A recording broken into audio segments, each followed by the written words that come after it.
یہ ملک ہم نے اسلام کے نام پر حاصل کیا، اور اس تمنا سے ہم نے یہ ملک حاصل کیا تھا کہ یہاں عدل ہوگا، انصاف ہوگا. لیکن پاکستان کی عدالتوں میں غریب لوگوں کے لیے انصاف کے دروازے ان کے لیے بند ہیں.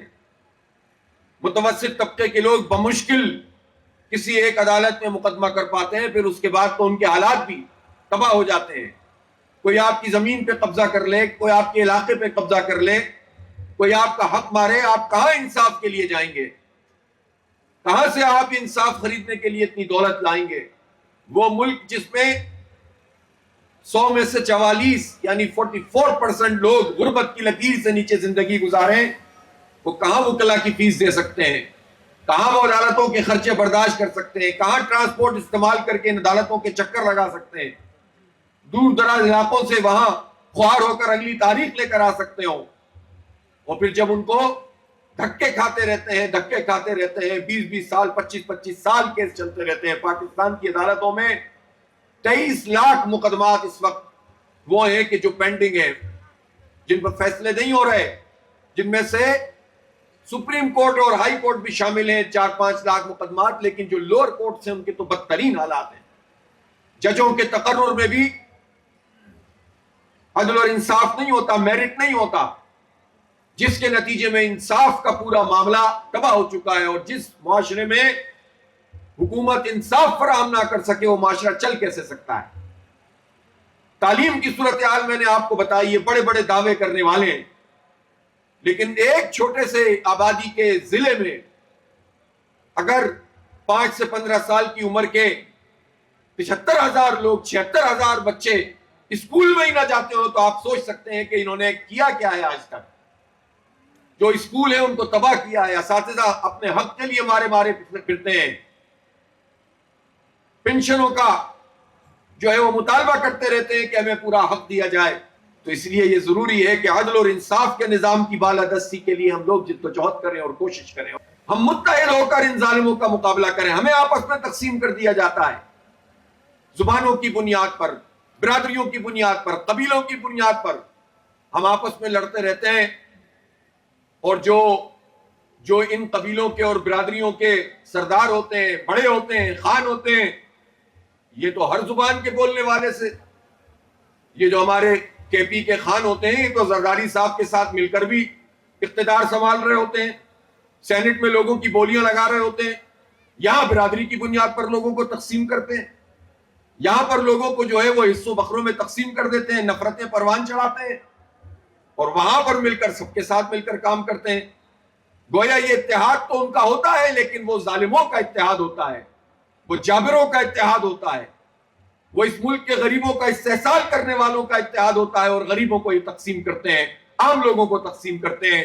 آپ یہ اس بات کا فیصلہ کر لیں کہ اب ہم سب متحد ہوں گے اور ان ظالموں کو تقسیم کر دیں گے انشاءاللہ تعالی. اس کے نتیجے میں انقلاب اور تبدیلی آتی ہے، نعروں سے نہیں آتی ہے. آئین میں بھی یہ بات موجود ہے کہ سود کا نظام ختم ہونا چاہیے، لیکن ہمارے اوپر اس نظام کو مسلط کیا ہوا ہے. یہی وجہ ہے کہ جو ہمارا بجٹ بنتا ہے، جو 17,000 ارب روپے کا، اس بجٹ کا تقریباً 45% حصہ ہم قرضوں کے سود میں ادا کرتے ہیں. تو اس سے پھر ہمارے ملک کی معیشت کیسے آگے بڑھے گی؟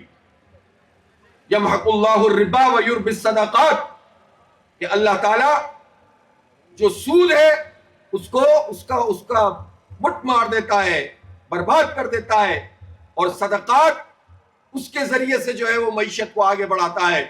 تو کیسے ممکن ہے کہ سودی نظام ہمارے سروں پر مسلط ہو اور ہماری معیشت آگے بڑھے؟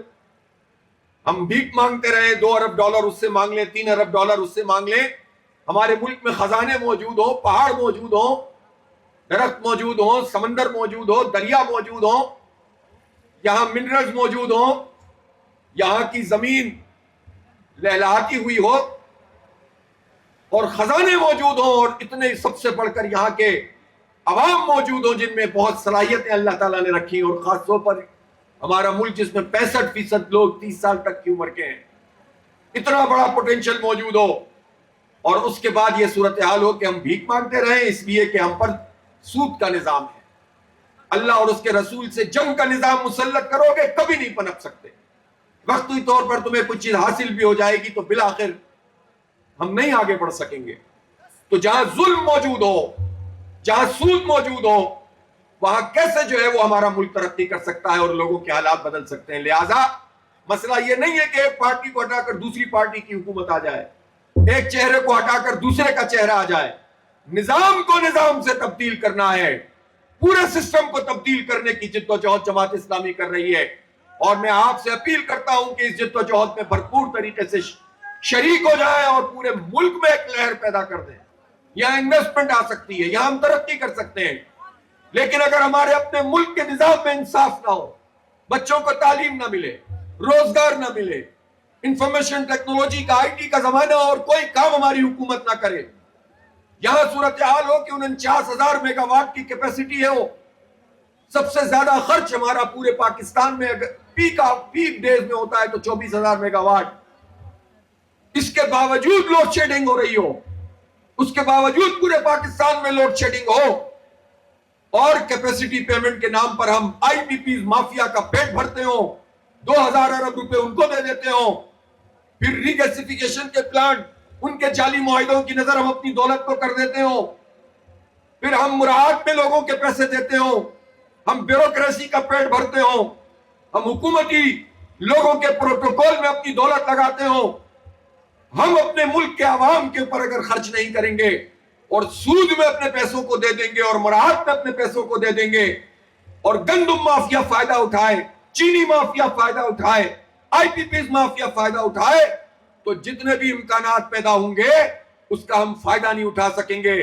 اس لیے پوری قوم سے میں کہنا چاہتا ہوں کہ اس نظام کے رہتے ہوئے ہم کسی بھی امکان سے فائدہ نہیں اٹھا سکیں گے. اس نظام کو بدلنا ہوگا، لوگوں کو عدل اور انصاف دینا ہوگا. اس لیے پاکستان کی ضرورت ہے نئی قیادت، نیا نظام.